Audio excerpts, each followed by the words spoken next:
Hello. May bago na naman tayong DepEd order at ito ay ang DepEd order number 3.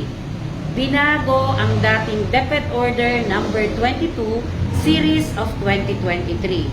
Sa nasabing DepEd order, ang end of school year ay sa May 31, 2024 na.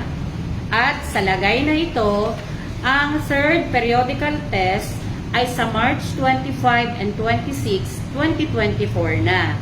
Ang fourth quarter examination naman ay sa May 16 and 17, 2024 na. So, ang graduation dates natin ay sa May 29 to 31. Pwede rin sa June 1, 2024, Sabado. Pero dapat ito ay merong konsultasyon sa ating mga teachers and parents. Sa lagay na ito, dear followers, ang ating national